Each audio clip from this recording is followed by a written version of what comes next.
Ici, c'est à elle seule la carte graphique la plus chère que vous puissiez acheter. Et j'ai beaucoup de questions comme pourquoi, et je finirai par pourquoi pas.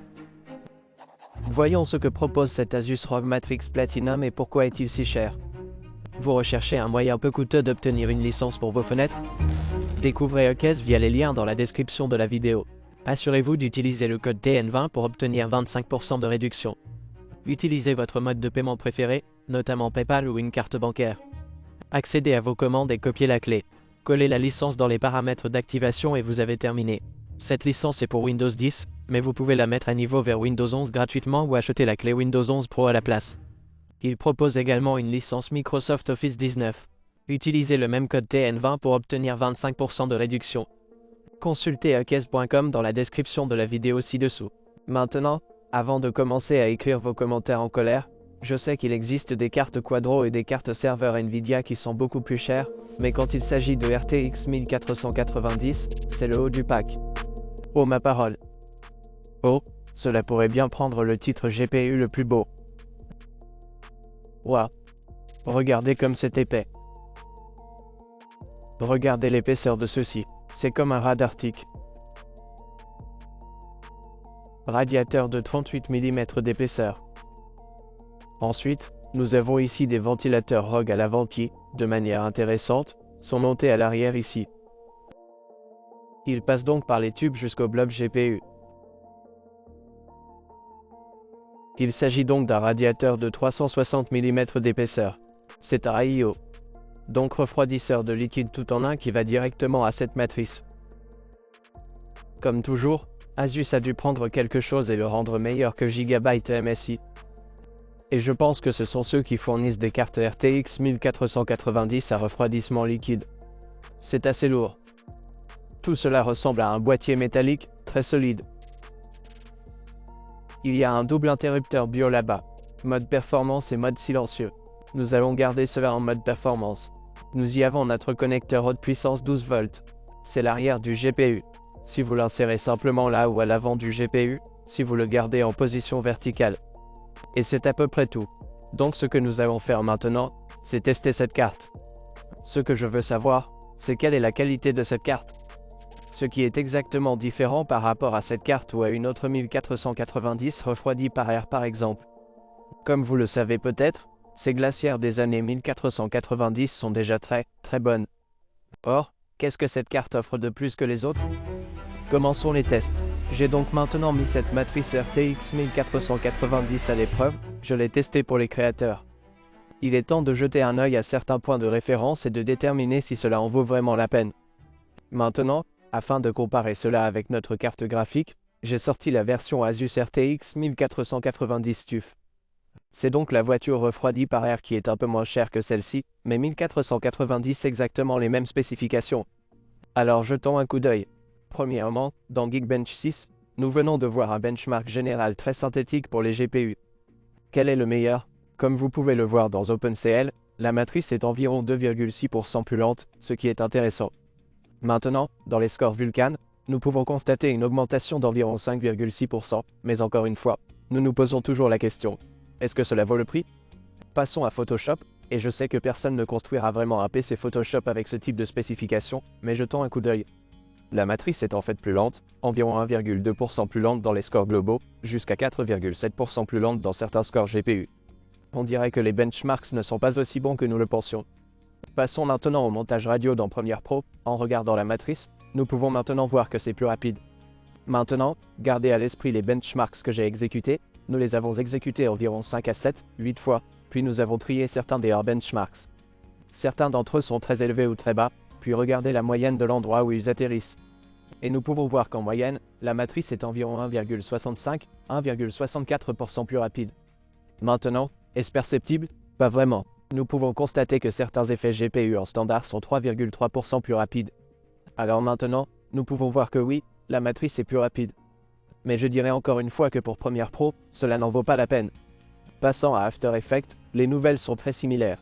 La matrice est environ 2,9% plus rapide. L'aperçu de la RAM est d'environ 3%, le score de rendu de 3,8%. Mais il est intéressant de noter que le score du GPU est environ 0,4% plus lent. Je le répète donc, il se situe à peu près dans la marge d'erreur. Et dans DaVinci Resolve, les résultats sont encore plus similaires. Score globaux étendus et standard inférieur à 0,2%. Comme vous pouvez le constater, c'est très similaire. Il ne semble pas que cette matrice dotée d'un refroidisseur massif et de vitesse d'horloge beaucoup plus élevée fasse réellement une différence. Mais qu'en est-il de la 3D où l'on peut vraiment dégourdir les jantes du GPU? Eh bien, c'est ici que les choses deviennent légèrement intéressantes. Dans vrai, les scores CUDA pour le GPU sont environ 4,5% plus rapides. C'est donc plus rapide. Dans les scores RTX, nous sommes à environ 9,5, soit près de 10% plus rapide. Comme vous pouvez le constater, le GPU commence désormais à avoir un sens. Nous entrons en quelque sorte dans la gamme 40-90 Ti, où en réalité 10% semble être un nouveau niveau de GPU. Dans Blender, nous pouvons voir ici la plus grande différence. La matrice est 11,5% plus rapide dans Monster Scene, 13,6% plus rapide dans Junkshop Scene et Classroom est environ 10% plus rapide. Donc, obtenir 10 à 14% plus rapide que le TUF, c'est plutôt intéressant. Dans Octane Bench, nous sommes environ 10% plus rapide sur la matrice par rapport au TUF. Passons à Redshift, et là encore, c'est un peu bizarre en 3D. Nous sommes environ 1,4% plus lents que le TUF. Et gardez à l'esprit qu'il s'agit d'un test de limitation de 10 minutes au cours duquel nous exécutons le test de référence pendant 10 minutes. Et vous pouvez voir que la matrice fonctionne en moyenne légèrement plus lentement. Maintenant, c'est dans la marge d'erreur. Je dirais donc qu'ils sont tous les deux exactement pareils. Si vous regardez les vitesses d'horloge de Fairmark, en pleine utilisation, le TUF tire environ 2,6 GHz sur les vitesses d'horloge. Maintenant, la matrice tire en réalité de 2,73 à 2,7 GHz.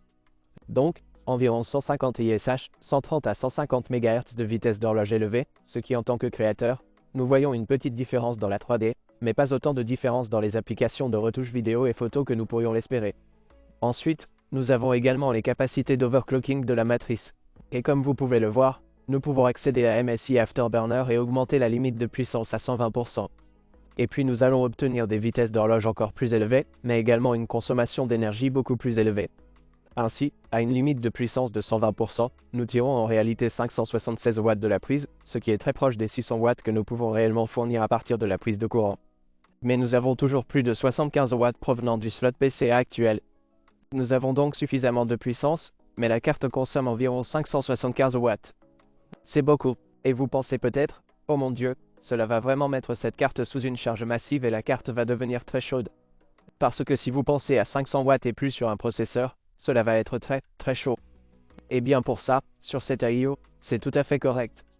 Nous constatons environ 60-70 degrés à 575 watts, ce qui montre simplement que le refroidissement est absolument spectaculaire. Maintenant, les vitesses d'horloge, rappelez-vous que nous étions à 2,75, maintenant à 120% de limite de puissance, nous tirons 2,84, donc 190 MHz supplémentaires, ce qui est maintenant environ 240 MHz de plus que la voiture refroidie par air. Maintenant, la voiture refroidie par air le peut réellement, vous pouvez également pousser cela un peu plus haut si vous le souhaitez, mais cela provient des paramètres d'origine. Maintenant, vous vous demandez peut-être, qu'en est-il de l'overclocking pour les créateurs? Est-ce que cela va faire une différence? Devrions-nous overclocker la carte pour obtenir encore plus de performance, vous savez, dans Blender ou dans certaines applications 3D? Eh bien, j'ai en fait le test dans le rendu Blender et Octane où nous pouvons vraiment utiliser la carte au maximum. L'utilisation, et pour être honnête, ce n'est même pas en tirant les 450 watts de la carte que la carte de stock de base est limitée.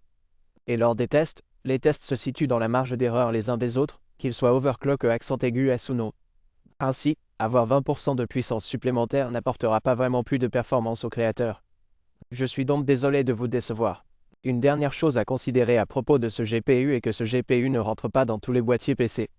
Vous allez vraiment devoir réfléchir au boîtier PC que vous devez vous procurer, car ce radiateur de 360 mm va occuper, vous savez, l'un des espaces du radiateur. La plupart des cas en auront, vous savez, un ou peut-être deux de ces cas. Donc, si vous envisagez d'avoir un I/O de 360 mm pour votre processeur, vous n'aurez peut-être pas d'espace pour ce GPU. Mais si vous avez un boîtier assez grand, vous pouvez le placer sur le dessus et le processeur par l'avant et vous pouvez avoir deux radiateurs dans le PC qui l'exécutent. Vous pouvez également le placer à l'avant du boîtier du PC, en aspirant l'air, mais je recommanderais de retirer cet échappement. Il s'agit donc d'une configuration de poussée du radiateur, dans lequel il est en stock, de sorte que vous expulsez l'air. Vous prenez donc le type d'air chaud et le poussez à travers le radiateur plutôt que d'aspirer l'air froid de l'extérieur et de simplement chauffer tout le reste dans le boîtier du PC. Je pense que ce serait la pire option et la meilleure option serait de simplement pousser l'air chaud à travers, ce qui refroidirait toujours le radiateur et rendrait ce fonctionnement très, très frais. Oh, encore une chose avant de conclure. J'ai remarqué que lorsque je branche celui-ci, cela se synchronise automatiquement avec la création Aura. Je n'ai même pas eu besoin d'ouvrir l'armurerie pour créer. Il vient de se synchroniser. Tout le RVB a été synchronisé. Comme vous pouvez le voir, tout est bleu sarcelle pour moi. Le véritable Asus EcoSpace semble fonctionner. Alors bravo pour ça. Maintenant, en conclusion, cette matrice vaut-elle vraiment la peine d'être obtenue? Et si vous recherchez simplement le meilleur rapport qualité-prix, ce n'est pas pour vous. Il y a l'autre partie des gens qui se demandent simplement « Quel est le meilleur que je puisse obtenir et quel est le truc le plus beau ?» Maintenant, c'est pour ces gens. Ces gens qui veulent une voiture que vous pouvez pousser absolument au maximum et qui a l'air fantastique, alors ce type est ce qu'il vous faut. Il en existe également un de MSI et Gigabyte. Mais quand nous dépensons autant, c'est ce look que j'aime le plus. Je pense que c'est la plus belle carte. Je veux dire, avoir ça dans votre système PC, ça veut dire du business. Cela signifie des affaires sérieuses. Et j'aime vraiment le design. Maintenant, j'ai une idée très spéciale de ce que j'aimerais faire avec ça. Et une version PC spécifique avec ça. Si vous souhaitez choisir celui-ci ou le TUF, je vais le laisser dans la description ci-dessous. Consultez peut-être également les prix du MSI Supreme X Liquid et du Gigabyte Aorus Waterforce. Je les laisserai également dans la description ci-dessous. Si vous souhaitez créer vous-même le meilleur PC de travail, vous trouverez des guides de construction dans la description ci-dessous. Allez les consulter ainsi que le lien Minect. Si vous avez des questions et que vous souhaitez me contacter, je reviendrai toujours à mes messages Minect. Merci les gars d'avoir regardé et à bientôt. Bye bye. Au revoir.